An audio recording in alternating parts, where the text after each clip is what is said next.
let's do it. Let's jump into game number 1 here of Heroic versus Infamous, this upper bracket round 2.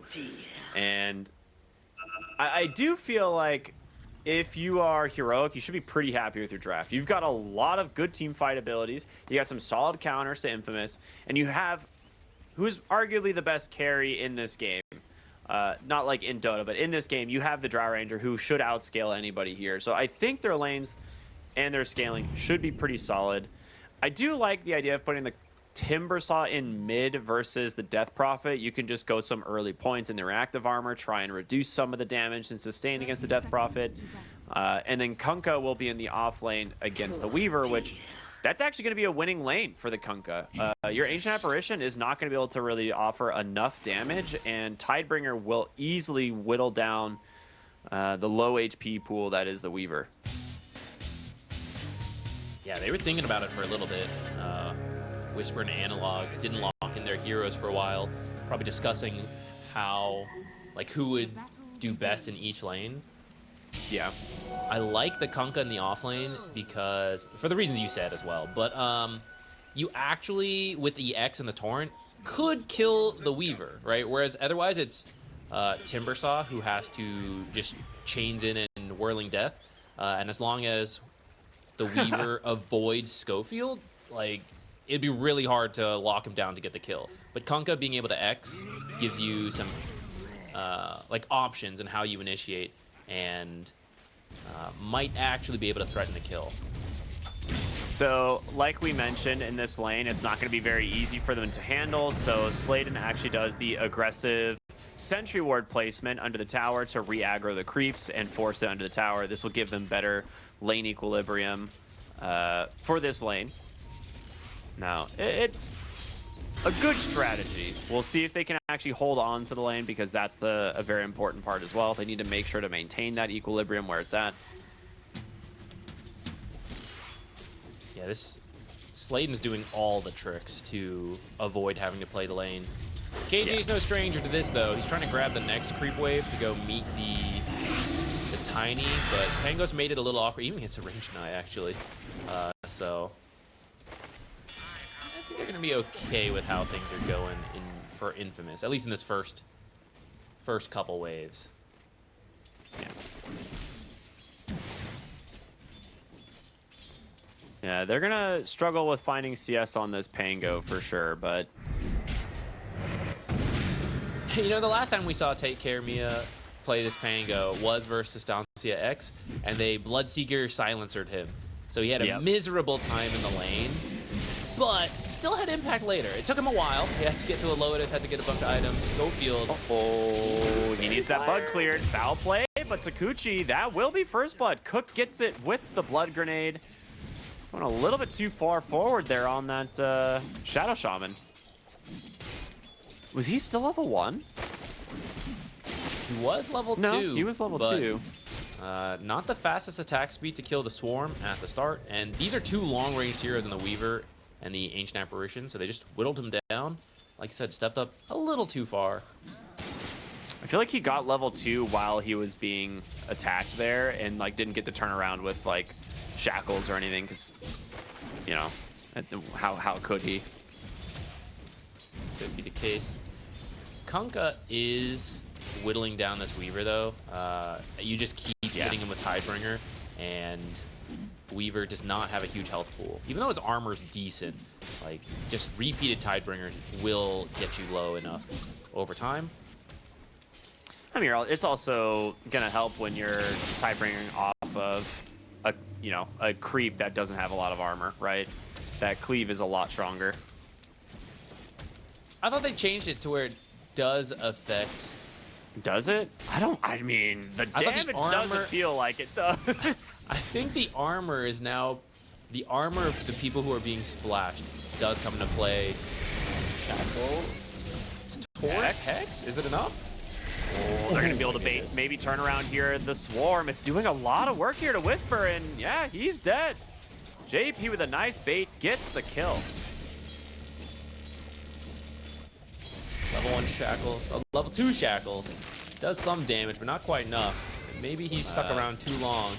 He did cancel the Ether shock. salve. Oh my god!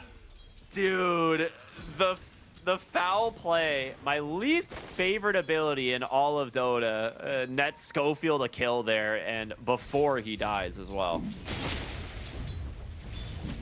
That was, I'm not crazy, right? Weaver was salved, right? I think he was salving, yeah. ran in, and didn't expect the sentry, perhaps? Because actually, they have a sentry on the left side that is just barely out of range of heroic sentry, so he maybe thought it was safe to run in like that. Gets his salve canceled, and then blood grenade to cancel Cook's salve now. Love it. Yeah, that ultimately led to his death. Unlucky on that sentry placement for Weaver there. Take care, Mia. We looked away for a little bit, damage, and he's still having a miserable time. Yeah, Tusk should be able to clean this up, and does. And he obviously wants to give the kill over there to the Drow, but only so much you can do. Tusk is a good hero to get early levels and early gold on, anyways. He can get a lot done with it.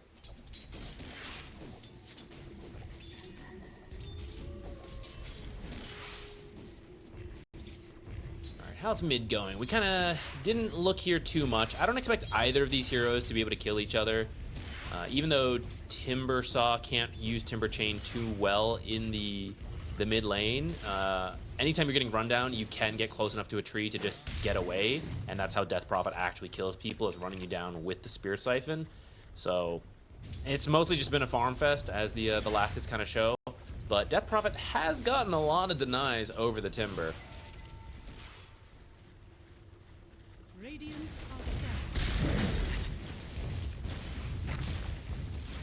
Has Exorcism available. Due to the early fighting, she does have some spirits available. 5 already. Gonna activate on the mid tower. She's got the catapult, so it's 4 to 5. They're bringing even numbers, rotation though. from Schofield. Yeah, this is necessary to keep the tower alive. I mean, they need to get this catapult, but Lala's gonna take a lot of damage from this.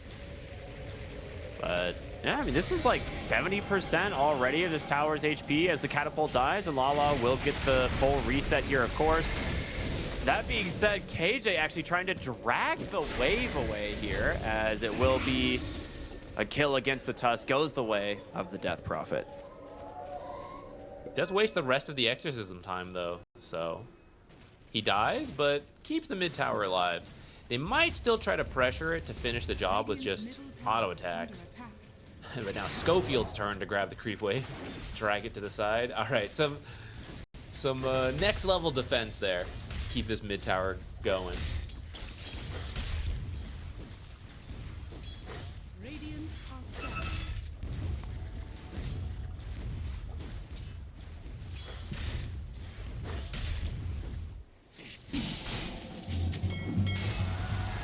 Oh, Anka level 6 out hit 6 from first. Whisper. Yeah, he should. Oh, off the mark with the Torrent. It was on cooldown, but Sakuchi, very long cooldown in these early levels. And Whisper will just run down the Weaver, get that solo kill, and push himself to basically level 7. Just one more creep. Wow, this is a very good start for the offlane Kunkka. Again, it's like this is just a winning lane for him into that Weaver, and there's not much that the Weaver can do about it. They did actually get some kills, right? But it's gonna cost a lot. Nice toss back snowball. And gonna pull the Drow to safety, but will try and just TP on out. Do they have the damage? They don't. KJ, great sacrifice play from himself. Really well done. Exorcism is up in 10 seconds, though, so you got to bring some heroes down here if you want to keep this bottom tower alive, or force them mid. Threatening Slade in here. Schofield, come on, bro. Mid attack wind up from Analog to get the kill. He's like, I'll just aftershock that. That's fine. You never know. I couldn't risk him getting away. Maybe it missed, you know. Maybe it was going to miss. They might be rotating in, man. We can't hang around forever. Look, here they are. Right. It was worth it. Schofield will die for his transgressions. Analog on his way top to try and push that tower. Bottom lane, they do find the Pango, but a nice TP out. Everyone's just TPing now so far. Weaver can do the This same. guy is so dead. Yeah, the Kunkka X boats normally, as we saw last time, wouldn't be enough damage, but you add an amplify damage Timber Saw into the mix. Weaver not notoriously tanky. Kunkka's having such a good game.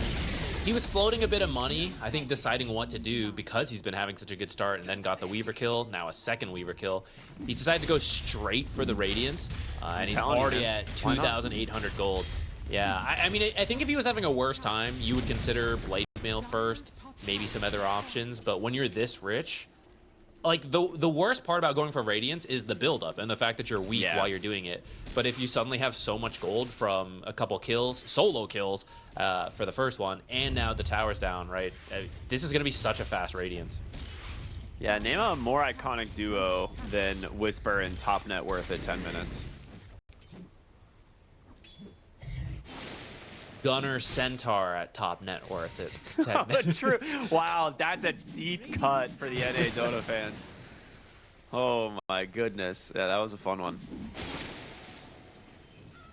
I mean, Whisper, it's interesting. We have some offlane players nowadays who play like a carry style of offlane. I feel like Whisper does something similar, but without actually playing carry type offlaners of like, oh, I'm building damage, I'm farming. He just is top net worth, like, he's incredibly farmed, sure. but with regular offlaners. Look at this chase for the Tusk right now, by the way. He's just dragging waves, knowing that they want to push bottom, and he's like, it'd be a shame if your wave ran the other way instead, you know? Like, he saw the Death Prophet. Yeah, he's just being an absolute nuisance. And the thing is, I was like, he might just shard block and TP, and I think he might just get away with this. Oh, why TP, man? You just keep going. Wait for the next creep wave. Snowball out of here. It's like, good. You guys having a fun time over here? You guys having a good time? Is this fun? You guys enjoying Dota 2 right now? Because I'm enjoying Dota 2 right now. I shard behind him. This is the most space made play I have seen in a long time. Oh, dude, if he got on the other side of that shard, amazing. That's something I would expect Schofield Tusk to be doing, not KJ, but yeah, they've right? played together for so long. Dude, what if they have shared control on and they just swapped heroes for a moment? You know? Hey, let me use Tusk. It's like, hey, why are you running me to the other side of the... Don't worry about it, bro. Don't worry about it. So here's the thing. That whole play, as much as we're joking with it, they took mid tower, and bottom tower still lives because now Whisper's here. So it's unironically an incredibly good space-making play. And you're just killing time. You could fight, but honestly, you want the Radiance to be done, right? Yeah. I was saying it's the weakness is when you're slowly building up. Sacred Relic's great and all, but it's not nearly as strong as the actual Radiance being finished. So delaying the game, doing funny creep drags like that. There you go. Radiance at 12 minutes. That's crazy. Okay, we had some really fast item timings earlier. The fastest Blink Dagger on Mars, the fastest Divine Rapier on a Gyro. This has to be the fastest Rapier on a Kunkka. Radiance. Radiance, yes, not Rapier. He could disassemble by 51 seconds.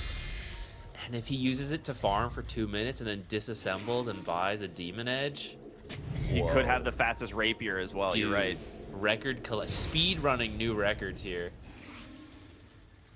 All right, they do want to fight now that the Radiance is done.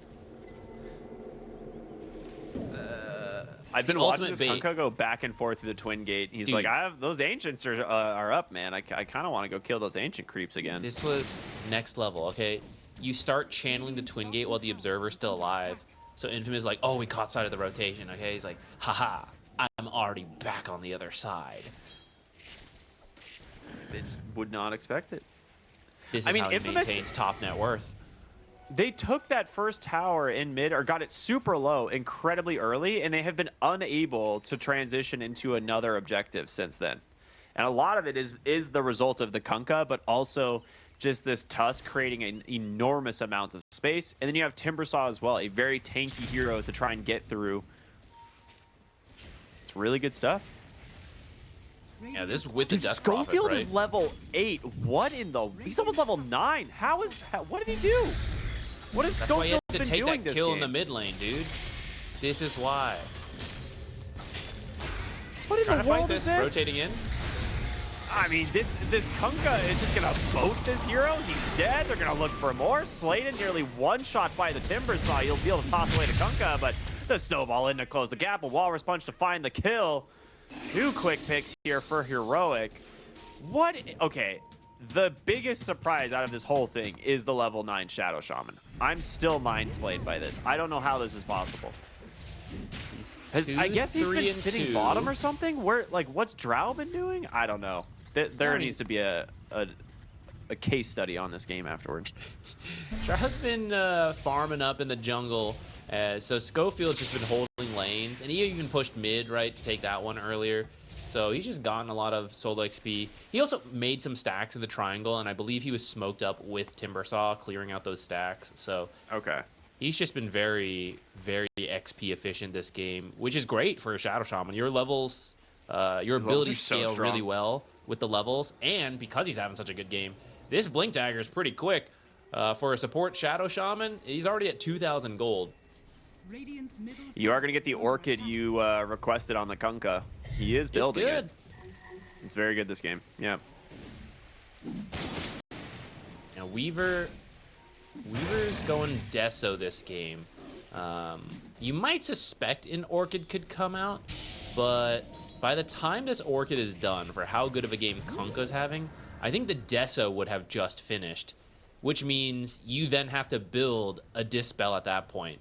So you probably have like 5 minutes where you're weak to this Orchid and just can't show lest you get killed instantly by Kunkka.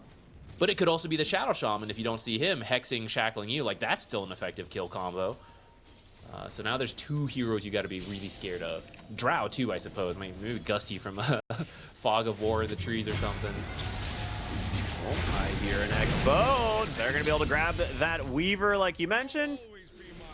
And that will be the completion of the Blink Dagger now for the Shadow Shaman. Can he actually go Deso? I don't know if he can. I don't know if he can anymore either.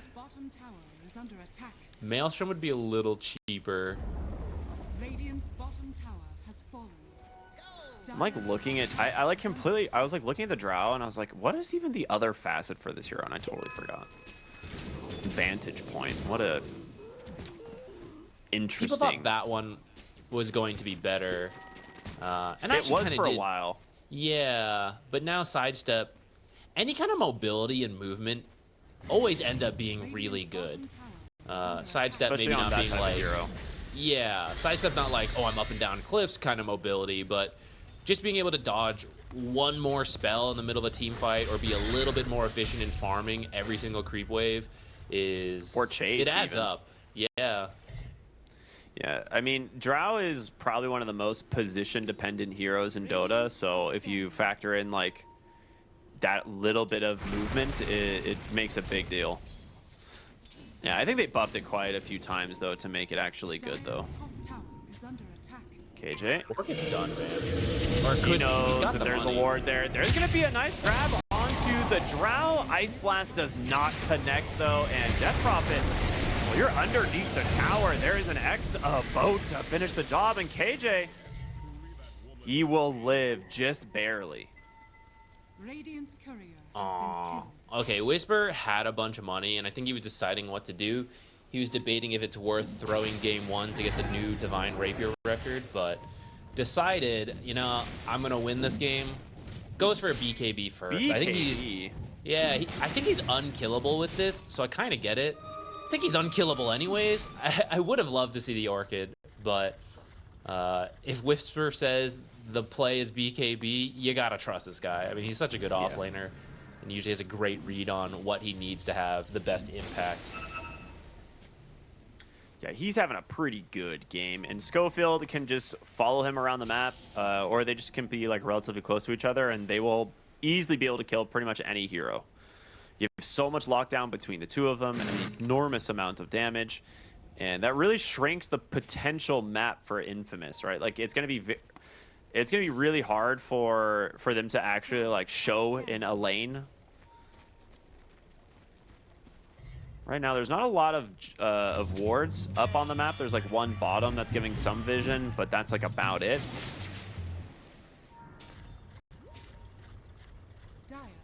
But now an Aghanim Scepter completed from Analog, and I don't think anyone's working on like a Yules or anything, so Analog's Ags should be pretty much uncontestable for a while. A smoke up from Heroic. They're gonna be able to walk down here. They find Lala the blink, but the X catches him just in time. The snowball is there. Here comes the Ice Blast. It's gonna connect, but the rest of the team has already left. However, Schofield will find Slayton, drops the wards into a shackle, and Analog will finish the job.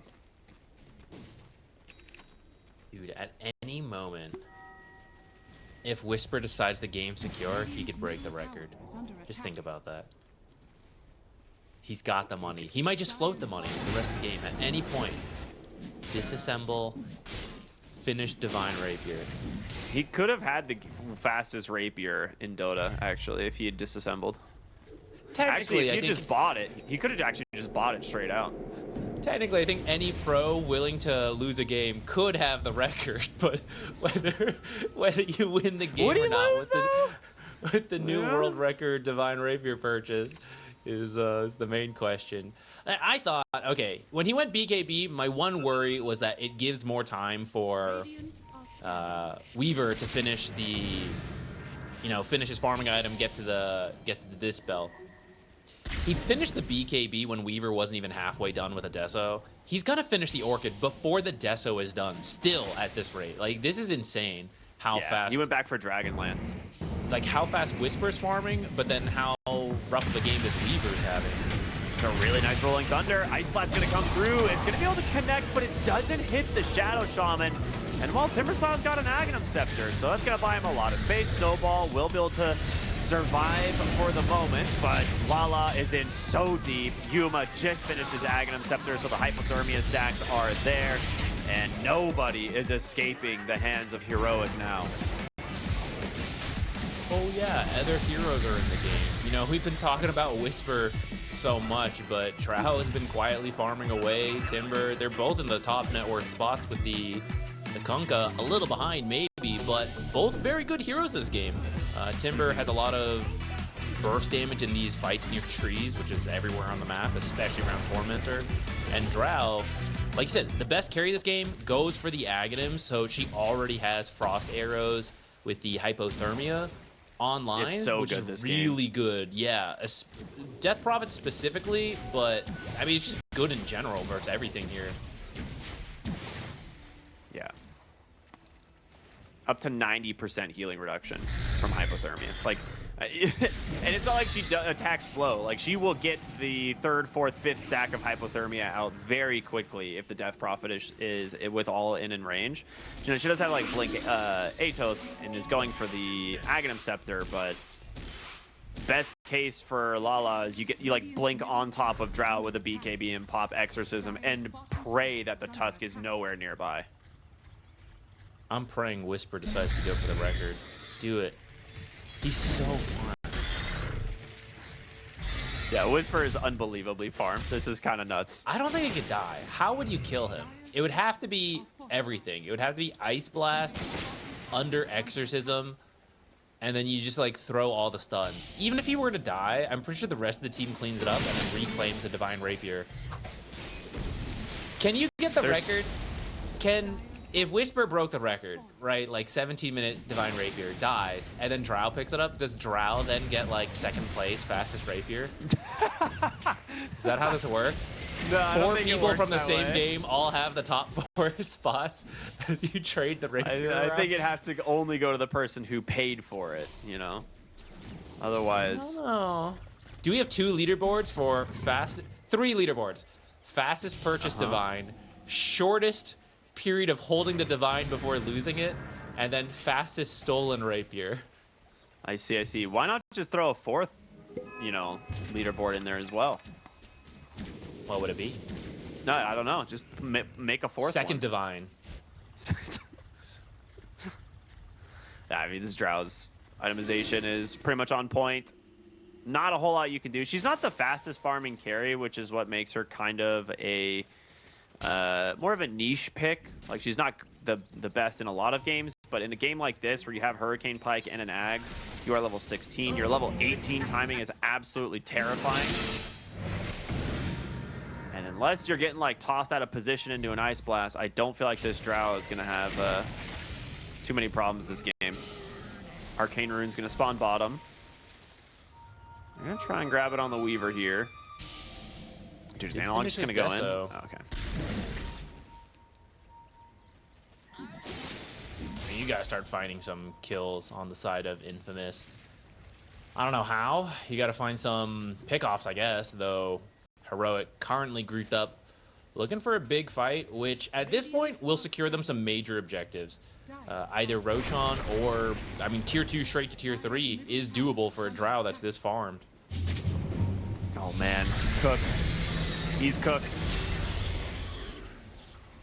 You need the Ice Blast. I think as soon as you lose Ancient Apparition, your ability to get return kills. Yeah, they just go immediately to Roshan, right? Yeah. Like, you have Serpent Wards. Is Schofield just going to solo it? I don't think he even needs to use the wards. I mean, Drow and Timber can just do it. Yeah. I think you just save Serpent Wards. Okay, they aren't going to go Roche, as it has to move to the top side of the map anyway. Oh, that's true. I think Whisper's holding his hand across. KJ here in the bottom lane to get the Vessel out. Lala's coming in. Oh, that is not ideal. Stuck inside the wards. Drow will get tossed, but the damage, it's done. Schofield will get the foul play proc, but will shatter here to the Ice Blast in just a second. KJ, well, gonna get brought down here by Take Care. Just managed to finish the job here with the Rolling Thunder. Gets another Spirit Vessel charge, and that might allow him get a little bit more work done here. For more on the backside, it will just be an X into the boat. Cook respawns back into the grave, basically. But Analog continuing the chase, trying to find this Pangolier, but will not connect quite yet. You lose your Death Prophet, but I think you take that. Yeah, that's a gold gain for Infamous there. A lot of XP they're pretty far behind, so even though you lose your mid-hero, killing both supports at least gets you something.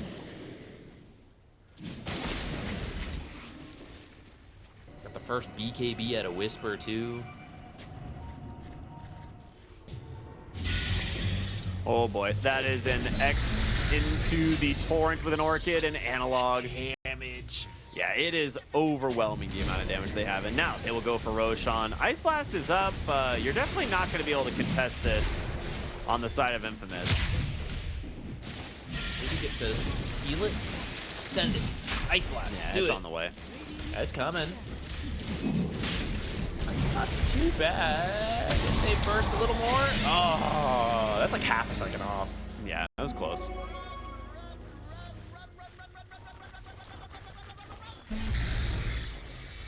All right, you got 3 tier 2s. You have to avoid the same tricks Heroic was doing earlier with the funny creep dragging. That's what Infamous has to do now. Whisper's Just got keep creep cutting. You probably have to sacrifice one lane as well. Like, I don't think you can even fight the first lane.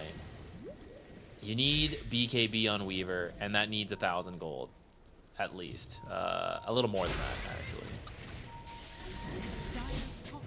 Whisper is nearly 5,000 gold ahead of his own Drow Ranger. That is insane. Shackles here onto the Pango. He does have roll up into Rolling Thunder. Okay, yeah, they don't even manage to. They don't even need the roll up, but they do take down the Weaver, which is a far more important kill. Oh, that hurts. He was mid time lapse animation when Timber Saw's reactive armor exploded and killed him. That sucks. That is sad. Lala in trouble here. Does have a BKB, gonna be forced to use it. Now the question, oh my god, the cleave from the Kunkka. All right, BKB's down, top side, Pango, well, he got out the first time. I don't know if he's making it out of this one. That will be a Walrus Punch. There's his roll up to try and buy him a little bit of space, but the shards will lock him in. And it's just a matter of time.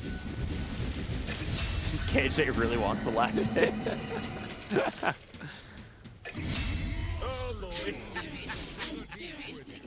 Whisper just getting another solo kill somewhere else. That sounds about normal.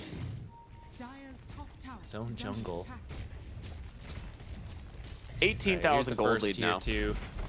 Dire's structures Yeah, are this is Dire's pretty tough to come back from. Like, if you had the late game draft, that's something to play for. But you mentioned earlier, Drow feels like the strongest hero in this game.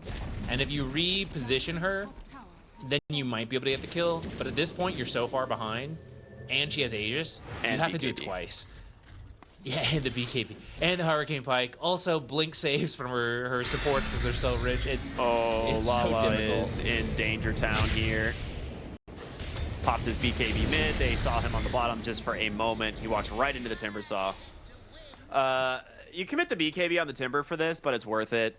The other thing to note is, like, it's so easy for Heroic to actually push high ground, right? Like, you have a Drow Ranger and a Shadow Shaman.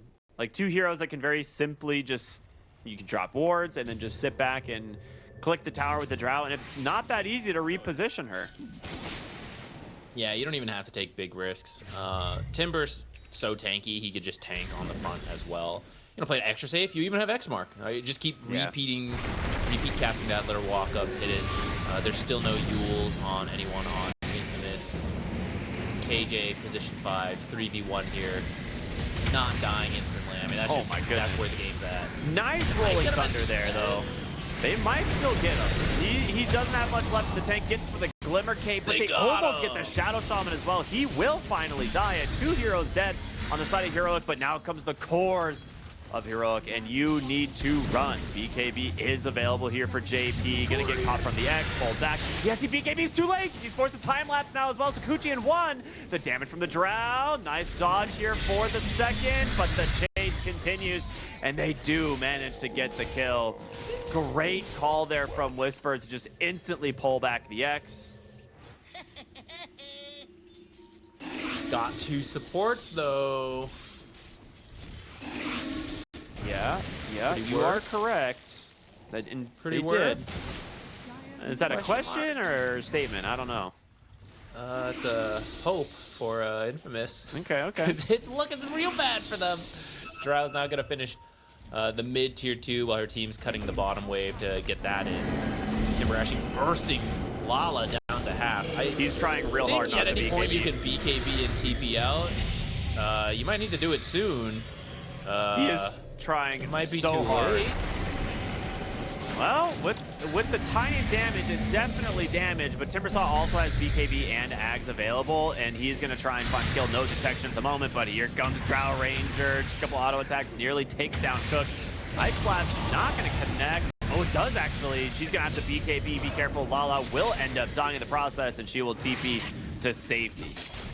That's a pretty good play there from Infamous. They get Dire's top the tower is under the attack. Timbersaw for your Death Prophet. That's solid. Yeah, I thought Death Prophet was hanging around too long, but ends up being a bait. Gets the rest of the team there with how long she survives. Dies in the end, but they kill Timbersaw first. That's definitely worth it. Anything that helps drag out the game a little bit, and the XP is gonna go your way, not just because you lived first, but I mean they're so far ahead. Any kill's big, especially on the Timbersaw. See, Whisper, if you had Divine, that would have probably just been a kill. Dude, it actually would have been. He's still going Divine, though. Dude, yeah, let's go. Yeah, he queued Do up you think he he disassembles queued up Daedalus Radiance? into Divine immediately. I don't think you disassemble Radiance. It's just too good of an item. What does he replace then? His boots?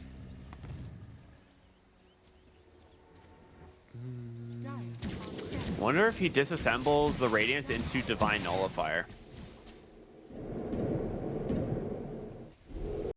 Dire's bottom tower. Like maybe he wants to go for one of those two. He has some time to think. Seems like he wants to save buyback first. Or No, he's he trying wants to his level convince his 25. team. Trying to convince his team he can do this. Like, guys, can I buy Divine Rapier? Like, what? Why?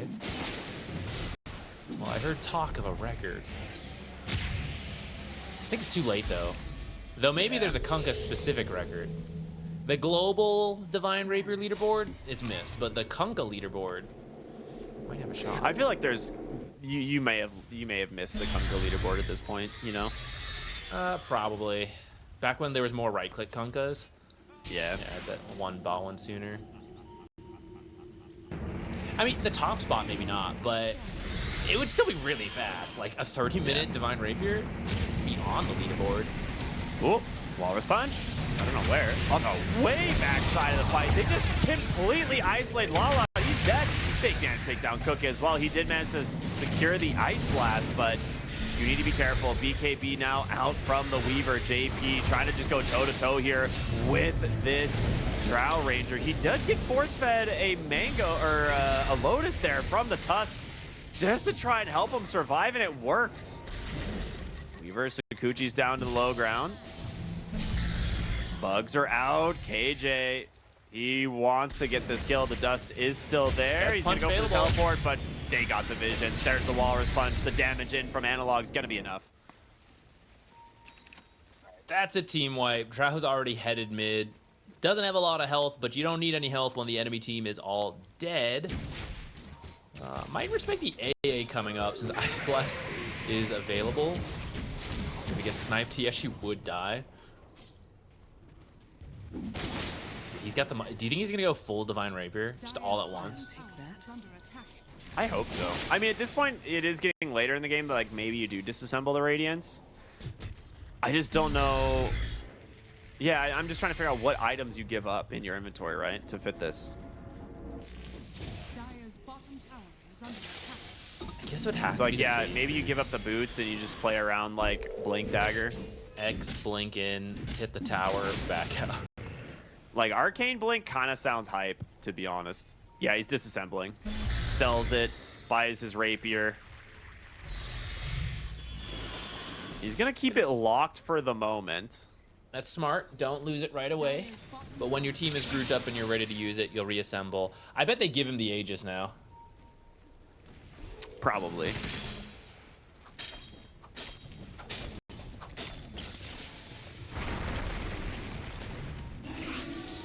Bounty. 120% Tidebringer cleave damage. That's what I'm saying, yeah. He was waiting for the With the 25 talent Divine. before going Divine. So I'm just trying to...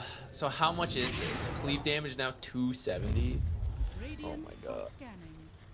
Plus, you have the bonus damage built into it. There's his Divine. So we're just casually walking around with 700 damage nearly on the Kunkka. Are And that will do a lot of cleave damage. Okay. I think he actually can one-shot Ancient Apparition, right? I mean, with certainty.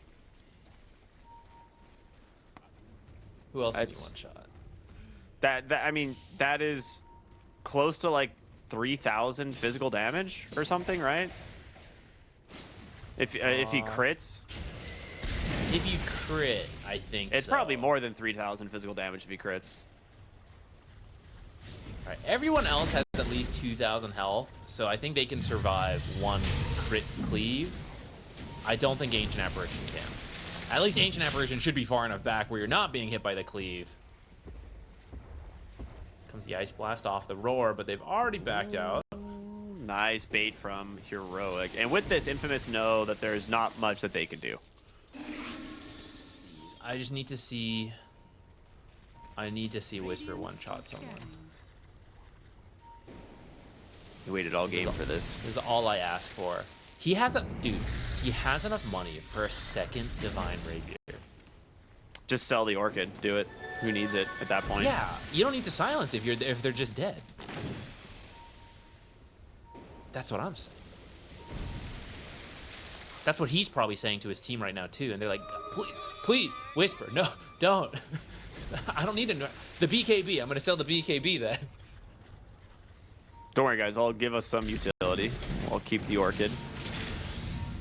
The best Heroic crowd just control gonna is start death. walking into the enemy high ground. He just gets a quick hex here onto the Pangolier that will be able to force the roll up into the Rolling Thunder. They get the Kunkka. Yep, they just deleted the 2 heroes. The cleave nearly one-shots the Pango, and now as they look for more, Kunkka will just TP out as the Exorcism comes through. Death Prophet not going to be as lucky, though. The damage from the Drow plus the help from that Tusk is going to be a little overwhelming. Triple kill now for Analog, as they did buy back on the Tiny. He's got 2 Divines. He sold the Orchid. He did sell the Orchid. I love this. You gotta give him the Aegis, right? Drop the boots or blink for Aegis. Or I guess BKB potentially as well. God, it would be so funny if Drow takes it. Drow. Analog's just killing heroes at the enemy base, manages to take down the Tiny. That will be a dieback as a result. Please one-shot someone. I need to see this. He's queuing up a 3rd Divine. What's the record for 3 Divines? The fastest 3 Divines purchased. I mean, this might be we're probably close to the record for 2 Divines purchased. How often do you see someone buy 2 Divines pre-40 minutes? I don't know if I ever have, personally. Outside of, I mean, like, Grief pub game, sure, but, like, pro match?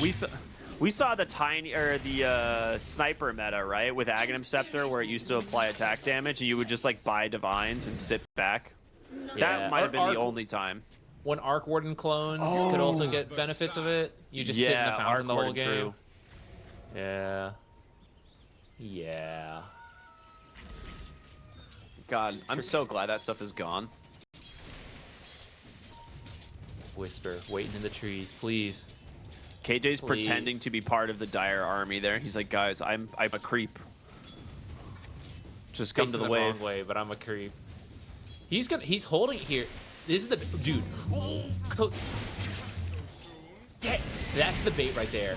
They wanted someone to walk up to get Tusk so that Whisper would jump, cleave them. It almost, if Cook had walked up a little further, I think he would have been got if Kunkka got a crit. God, that would have been so good. I need it to work at least once, please.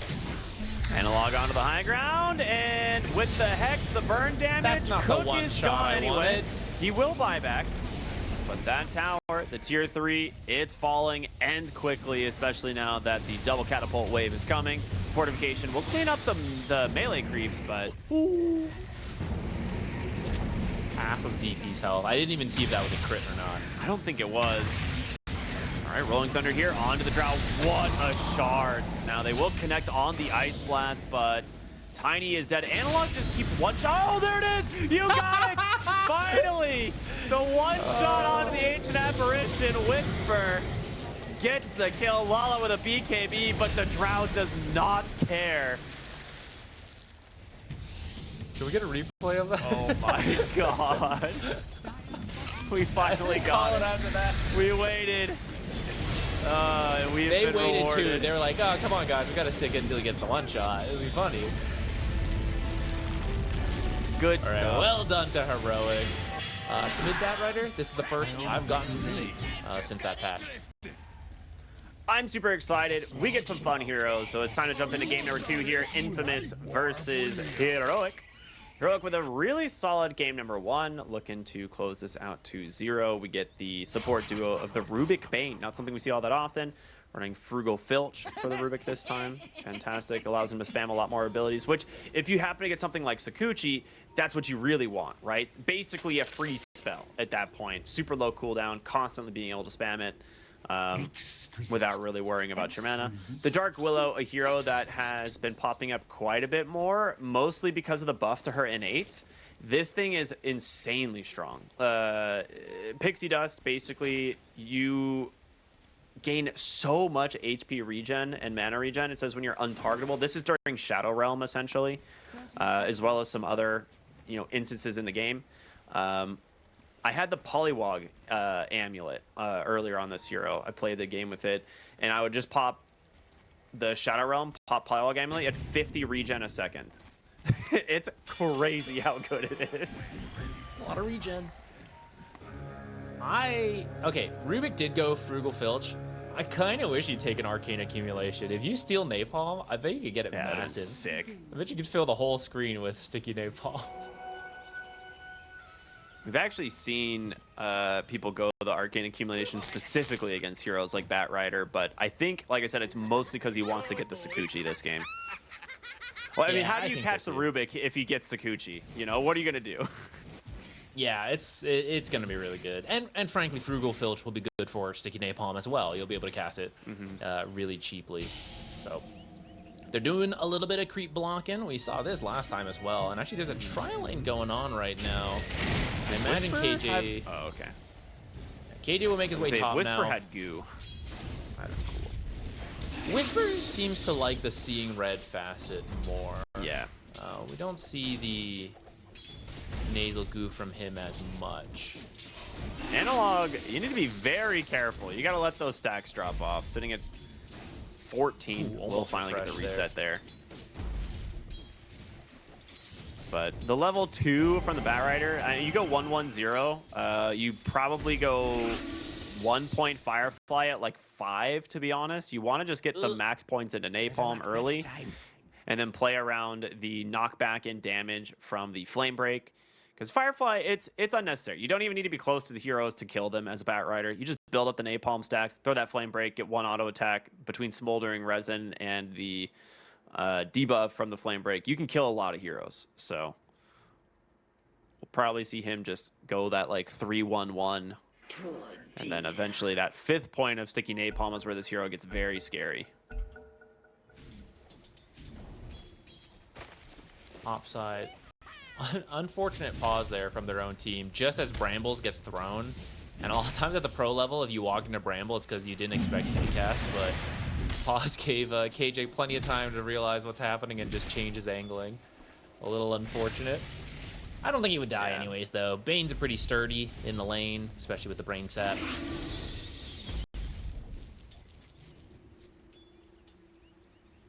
Analog is finding decent CS mid, so I don't think he's too worried at the moment. But definitely gonna be scary as the Batrider gets more levels. Have to play a lot more patient. Let's see if Weaver can have a better time this game, because he really struggled last game. But to then say, hey, you know what? First pick it, guys. that one was not good. Don't worry, game 2 will be way better. Like, that's confidence, and I like that.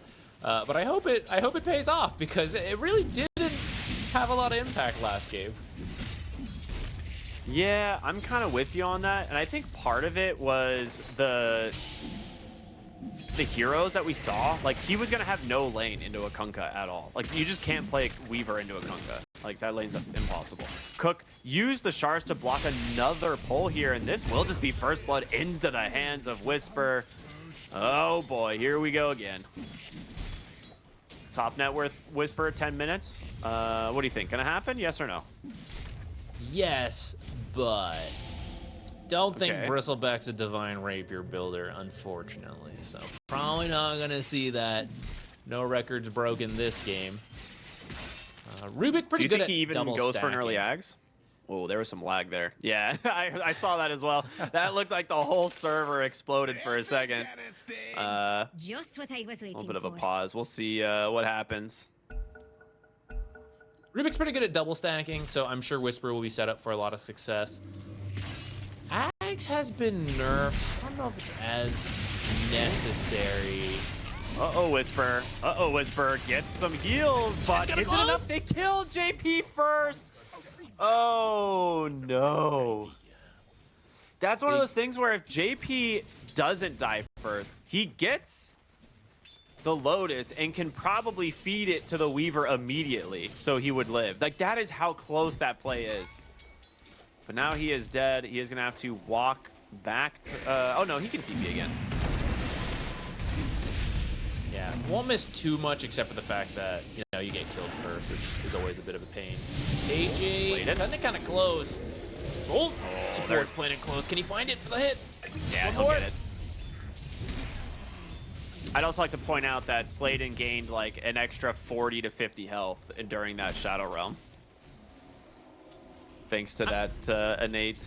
I'm glad it got buffed, dude, because It was so bad previously. it was not good. It was not good. And I know it went from 100 to 150%, so it's like, is that much They of a might buff? nerf it. I just think it's more relevant now. I don't even know if I think it's broken. Most people couldn't have even You can told just play it around it. No one could even tell you what in the innate Dark Willow had. They just knew Throwing Shade and Bramble, like the Bramble Maze facet. Both of those facets were good. And they're like, do you know the innate? They're like, what innate? Like, no one even knew about it. It was so unnoticeable. Whereas like now you can actually play around it as, you know, the hero, right? You can specifically use Shadow Realm just for regen if you think it's worth it, right? Whereas you know, previously you would never consider that. You'd be like, I'm not going to waste my mana on this. Are you kidding? For like 10, 15 extra HP? No way. But for 50, 60, maybe even more, like, definitely worth it.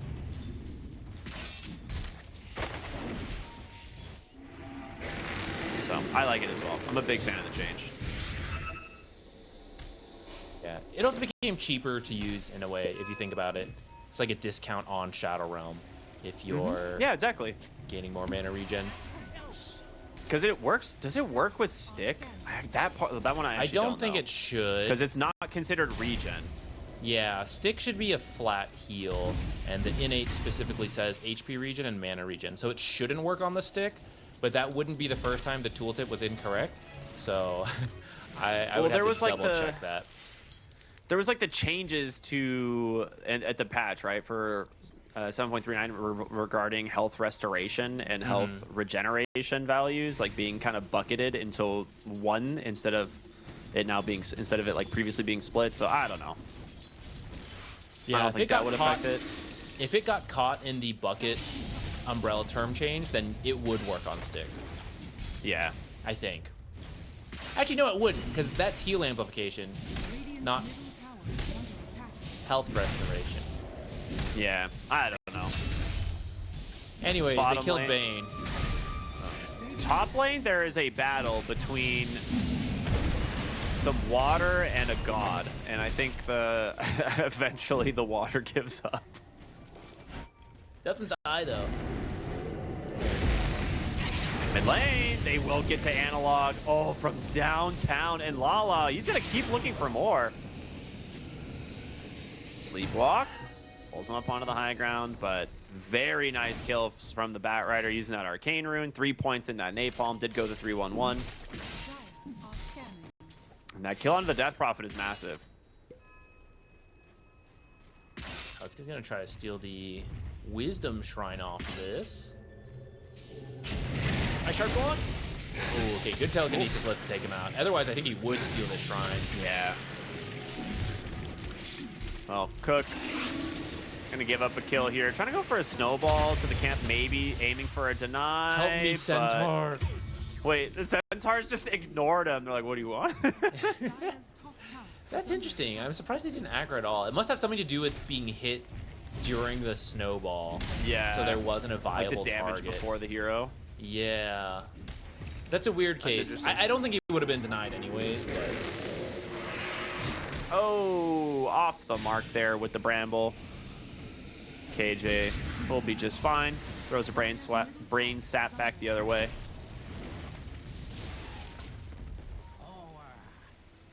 I could use a brain swap. Sign me up. I'd be able to do math finally. Could learn to read. Well, I can't read. 8-minute rune, denied. Haste is a big one to deny from a Bat Rider. I mean, that's pretty much a free kill. Before the blink, you just walk in. Mid Bat Riders actually may not even go blink with his Arsonist facet. Okay, yeah, they're still gonna have plenty of damage there. Wow. All right, you take that. I didn't realize Slayton was on the top side. Yeah. I want to take a moment to talk about this new Bat Rider Arsonist, actually. I mean, we've been talking about it, but in the past, even though you played mid Bat Rider, you still did a lot of the same, like, blink initiations, just faster. Often got, like, boots of travel to be around the map, farm up, and still participate. But now that your attacks apply Napalm, there's a right-click build that people have been experimenting with what exactly is the best one. Like, it used to be, like, Witchblade you would get and go for other stuff. It's got a Hurricane Pike queued up this game. Yep. I don't know if that's so partly good. due to some of the other heroes involved or just because you can get the guaranteed auto attacks as well as the extra attack range. But either way, besides the Hurricane Pike, expect to see him build more right-click items to work with the Arsonist. It has been kind of the primary item people are rushing. Sometimes people are picking up Dragonlance first, but Dragonlance and just holding it, and then going for like a Witchblade, and then going back for the Hurricane Pike. But Hurricane Pike is pretty much first 2 items on this hero almost every time. Bottom lane, Whisper taking a lot of damage here. In comes the Dawnbreaker as well. They do manage to finish the job. JP will get the kill. A 1-for-1 with a 4-hero rotation. Overall, Infamous having a pretty good start to the game, though. Yeah, it's at least better than last game. They were already down a couple thousand at this point. This time it feels a lot more playable, and I think Weaver seems like he Whisper's can actually top have a net game worth. this time. Yeah, like he's at the top of the net worth where he feels like we're gonna see him do stuff. Whisper's top net worth at 10 minutes, by the way. He managed to make it happen once again. Manifested it into reality. Like 1,000 gold less than the Kunkka though. Maybe Yeah, not right. 1,000, but I think maybe 500 less. I think it's probably closer to 1,000. You think I so? think he was closer to 6K than he was to 5K last time he was on at 10 minutes. Whisper will go for the Blade Mail, has the chipped vest as well, so he's gonna have a great time farming. This will give him a lot of survivability. And just make it that much scarier for any of these heroes to try and contest the Bristleback. That Blade Mail will be done.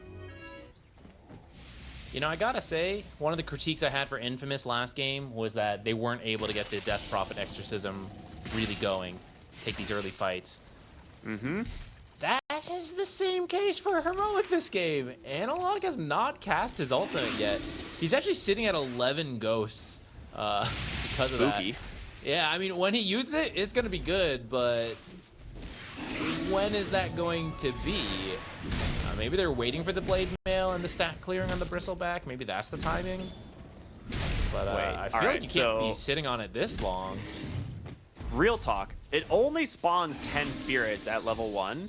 Does that mean he'll have 1 banked for the next time he press Exorcism? I think you just Or get will it it extra. consume all 11? Or does it think- actually just give him an 11 spirit? I think you get an 11 spirit. Is that the play? You just don't use it the whole game? Dude, Then- can you imagine? You just take a fight of 30 spirits. They get on top of Whisper. He gets the Blade Mail. That is a lot of return damage. They'll be forced to time lapse in. Dark Willow taking down that Bane as well. Schofield on their own. The Sakuchi just barely gets outside. Sakuchi again. He's making them work for it. And now with the rest of the team coming in, they're going to try and see if they can clean up the supports on the backside. Silence out from Analog. Yuma doing some damage here as well. There's going to be the Exorcism. They get the damage out, but the Fear will send Analog the opposite way, and Yuma is left alone here to try and 11 fight this one up. spirits. Lala getting chased here by the spirits. His Where own are all the teammates spirits? betraying him. Some of them are invisible, it looks like. They better be invisible, otherwise he's being cheated. There's like 5 spirits. Where are they all? I don't know. I guess it's a bug for having more than... Because you're only supposed to have 10 at level 1. I assumed when you had more spirits, you would just get extra. That seems to have bugged. I hope they're here invisible. Otherwise, he got scammed. That would be the most Skamaz ult of all time. You're like, I'm going to pop 10 spirits, and you get like 4 or 5. Guess that's a lesson. He Don't does hold have it too 3 long. left over now. I think he got him, though, from the kills after he popped Exorcism. Yeah. I wasn't paying the closest attention. But Maybe I think he that's had what happened. 15 when he popped it, and in like the first 10 were invisible. All right, we're gonna have to do some theory crafting here. Otherwise, if it rounds over and creates an error, and then you only get what's over 10, then that feels giga That's bad. Yeah. Uncommon to see that, though, because usually Exorcism happens a lot sooner and a lot more frequent, which I would still say is the bigger issue for them, is that they haven't been able to use it. But at least off of that fight, they actually reclaim a lot of the top net worth spots. Still a pretty close game, but they're at least taking a slight lead. And an Aghanims will be his item of choice for the Death Prophet. Yeah, he's gonna go Ag Sanjin Yasha. This has been a slightly more popular build on the Death Prophet.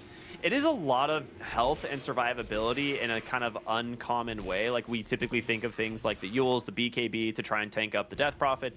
This is like the raw stat way of doing it.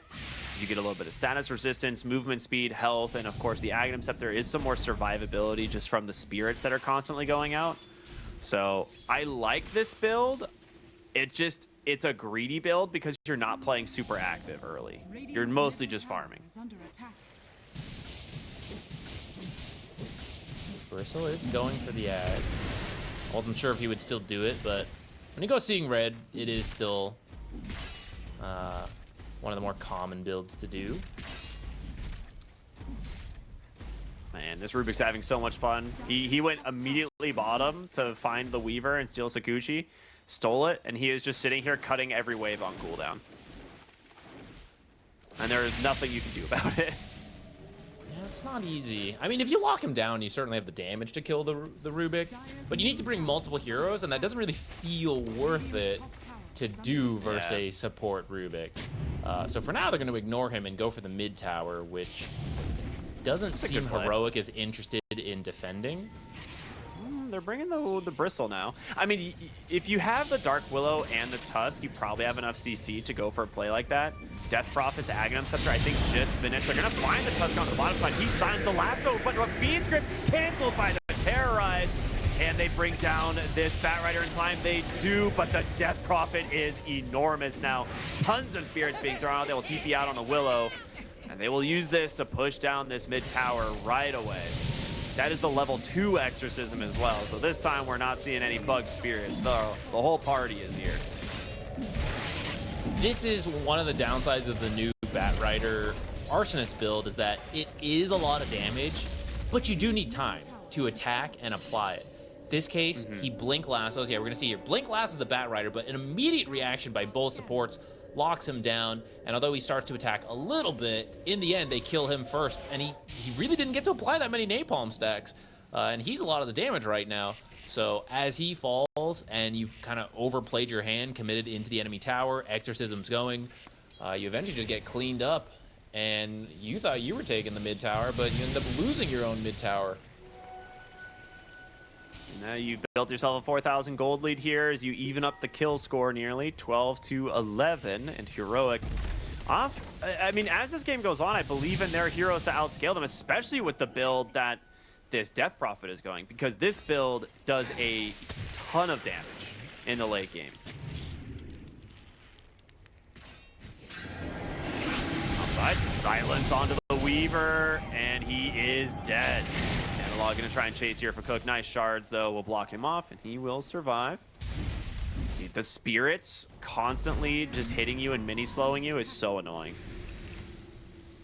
Yeah, you would think it should be less of an issue for Weaver, but if you get caught by the silence, you are kind of screwed. Yeah. I'm curious if Analog is just gonna buy out like a Blink Dagger right now and play around the Blink, or if he wants to just go the Sanjin Yasha, which has been kind of the more common build with the Aghanim Scepter.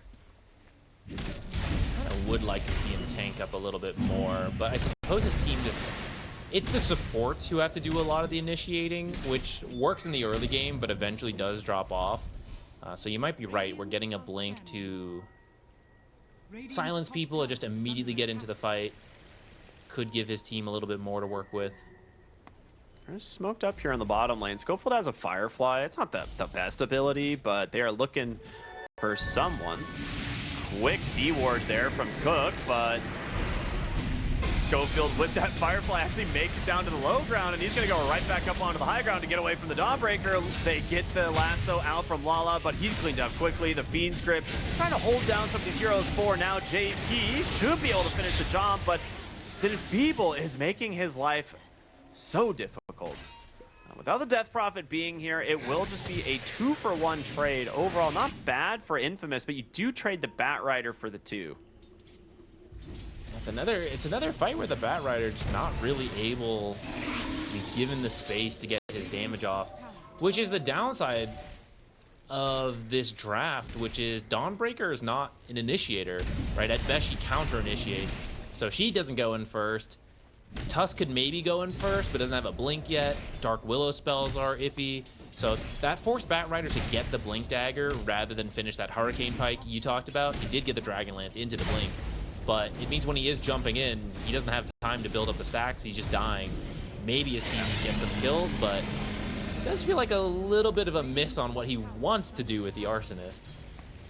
And now that you have Aegis into the hands of the Morphling, he will be picking up a Butterfly, and once that item is out, it's the immediate high ground push. So that's what they're going to basically try to time this with. The Butterfly Morphling timing is always really difficult for teams to address. And, well, Analog's queued up a Witchblade of all things, so a little bit greedier of a build.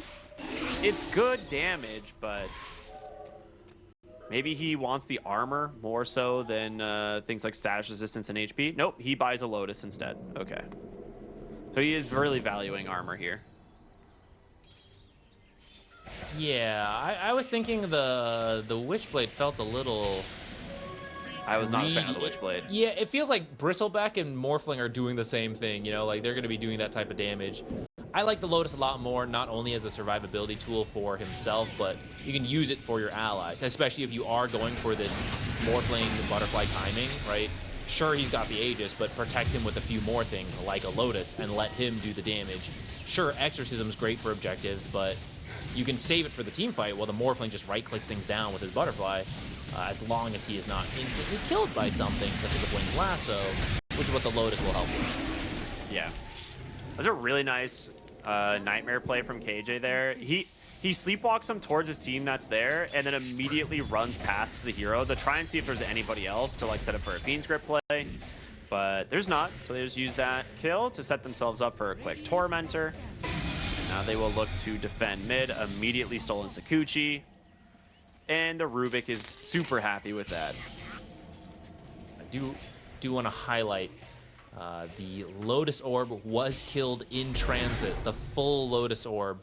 So that is 2 more minutes they have to wait before he picks up that Lotus, and the Aegis will be less than a minute at that point. So that might have killed some of the timing they were hoping to hit. You maybe can if you're really quick about it, but in the travel time of the Lotus, or the courier delivering the Lotus, I think you're gonna have like 10 seconds to push, which is maybe all you need. Like a Butterfly Morphling, pretty high damage. But... Oh, Dawnbreaker. He's gonna pop that Blade Mail, but there's about to be a lot of quills coming out here from Whisper, instantly popping the Crimson Guard, but we'll see if they can actually keep him alive as they dive under the tower. Yuma with the Stolen Tusk. Snowball dodges the Starbreaker as all the Manta. This guy, he's just styling on him. They do get the lasso here onto the Rubik, but Eul's gonna buy him some space. Lala can't finish the job, he just Sakuchi's away. They will find 1 kill, but Weaver Sakuchi's right into a Fiend's Grip as the rest of Heroic shows up. You trade 1 for 4, you're gonna get the tier 4 or the tier 3 tower, and they might continue pushing as Exorcism is up. 1.5 minutes left on the Aegis. I'm gonna be pretty happy with this.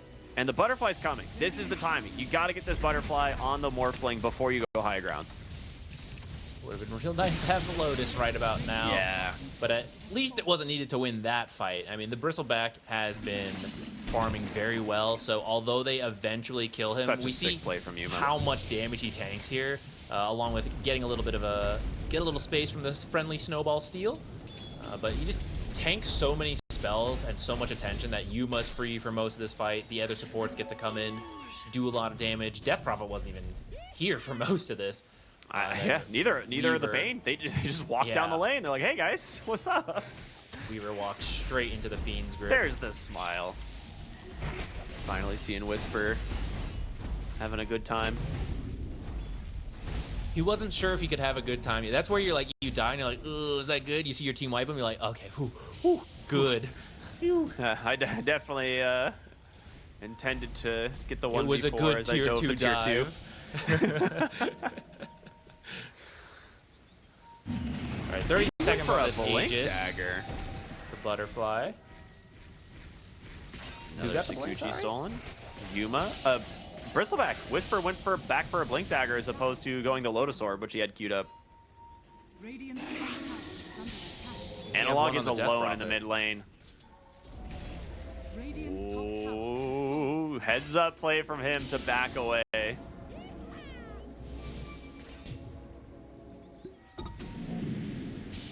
That means the Aegis will expire. So we don't see the high ground push, but they get 2 tier 2s. They get a lot of farm, win some smaller team fights. Big team fight at the end, too, for 12k. They're going lead. straight Maybe to Dawnbreaker. the surprise post Aegis gank. This is such a good kill. Like, Dawnbreaker, like you said, is the hero that counter-initiates, that joins the team. Anytime you're playing against Dawnbreaker, the best thing you can do is smoke and try and kill the Dawnbreaker, and then you get to play the guaranteed 4v5. Dark Willow gets caught there from that Fiend's Grip Snowball, tries to bail her out, but a great silence in from Analog will set up for an extra one. And that will be 3 dead very easily for the side of Heroic. As Yuma is on the high ground with that butterfly, chipping away at the tier 3. They're going to pop the fortification, and with Exorcism, they might look to push through mid lane now. They're at least going to claim the tier 2 tower. Is he level 18 on the Death Prophet? No, okay. He might be saving Exo until he hits the 18. Okay, that's what it is.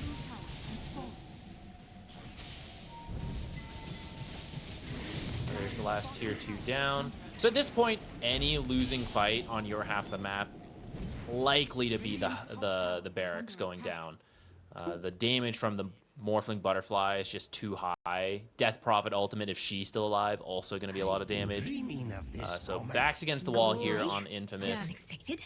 No. You do have Lasso, which is usually quite good for these high ground defenses. Terrorize and the Brambles, also not bad.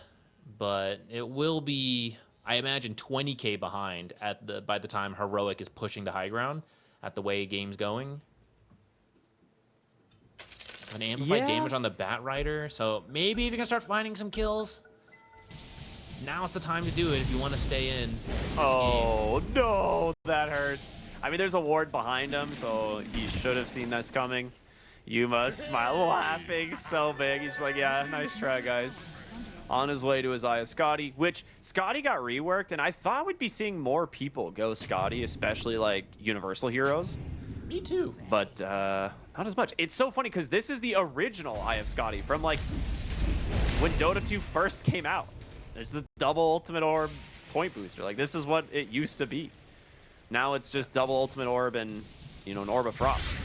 So we're missing a little bit, but once again, it's the most slot efficient stat item in the game for all stats anyways. Yeah. Which I also thought would be favoring a couple heroes. Morphling, one of them, and at least we're going to see in this game.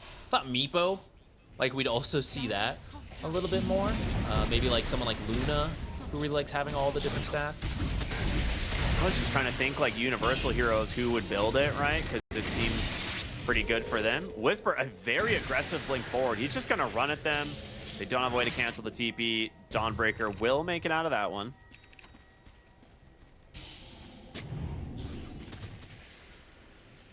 It looks like Yuma wants to finish the Scotty we've been talking about.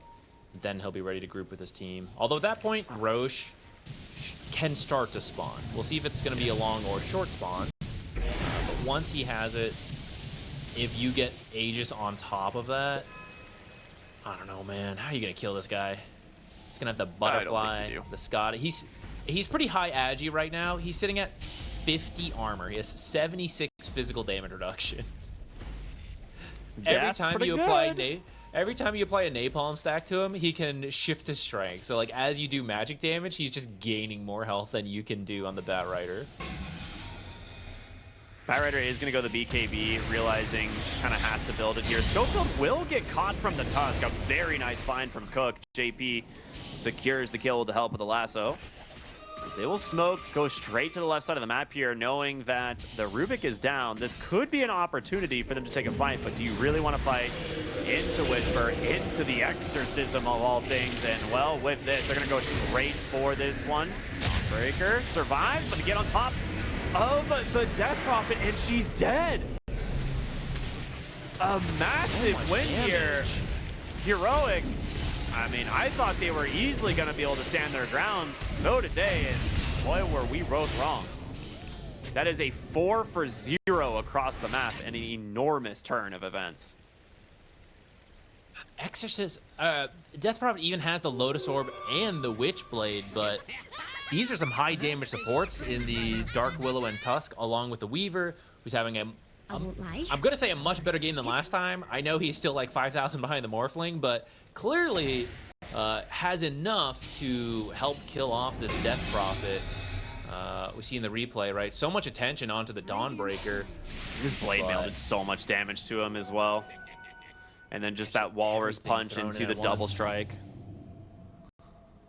And then Dawnbreaker even rejoins because she never used her ultimate. Yeah. Yeah, I was actually going to talk about the Blade Mail earlier because when they made that fight in the mid lane, tier 1 tower, and like Death Prophet shows up and they kill pretty much everyone, take the enemy tower, the Blade Mail almost killed Death Prophet. It was just one of those things where she had a little bit of help from other heroes, and Dawnbreaker was already about like half HP by the time the Blade Mail came out, but it did almost kill the Death Prophet. So this is one of those moments where maybe that Witchblade kind of backfiring. He's going to queue up the BKB now, realizing that he absolutely needs it. I'd agree. Yeah, Cannot get terrorized anymore. I guess it's for the Weaver and the Deso he built, but I don't even know if he needs this Witchblade. I guess when it comes to armor, like what else could you buy? A Shiva's? I mean, honestly, there's a couple different options, but I still think just like BKB and an SNY is not bad. But if you really want armor, Shiva's is okay, but AC is also not a bad item on this hero anymore. I think Bristle's working on one. Oh, is he? Okay.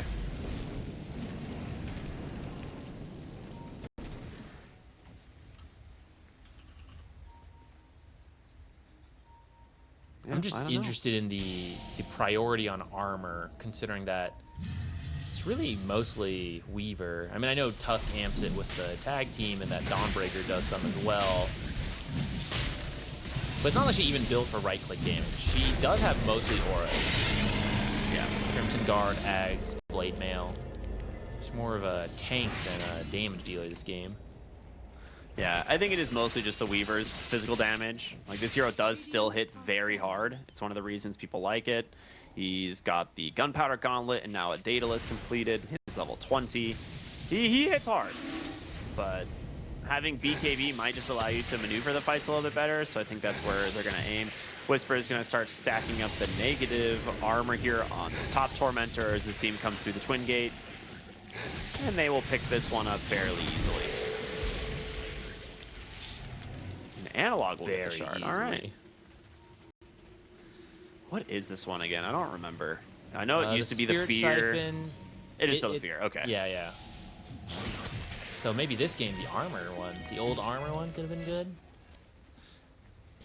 One extra Spirit Siphon charge is never terrible either. Oh boy. Dire are scanning. They're back. Looking for the push with the Aegis. In a little bit of a worse position than they were last time, since Infamous was able to find some successful fights, but they still have a 12k lead, and I still think it's quite difficult to deal with Morphling if the rest of the team is sitting behind him, prepared to use Lotuses and maybe lift him out of there. They get on top of the Death Prophet here. The Snowball tries to hold him over, but Analog is dead again. 70 seconds, they burnt down the Bane. It's up to Whisper and Yuma now. They've got to clean up this fight. They did manage to get the Weaver. He has a buyback and a time lapse. There's going to be a buyback coming in from the Bane. And now that they have the Twin Gate, they're able to just Fiend's Grip up the Dawnbreaker. Oh, man, that hurts. The Bramble will lock down Lala. It will end up being a full team wipe as Yuma gets an ultra kill here on this Weaver. Sorry, Morphling, who is now role-playing as a Weaver. Letting him get back into the lane real quick. This should... you can buy back, but I mean, you only have your abilities to defend. They're going to start with the Dawnbreaker. It's not easy, right? They're trying to take out the Death Prophet when the Exorcism starts, Which is fair, but they're committing so hard on it that Morphling is free to do whatever. And so, although you do take out the Death Prophet, suddenly the rest of your team is dead. And now your mid lane's dead, top lane is dying to the Bristleback.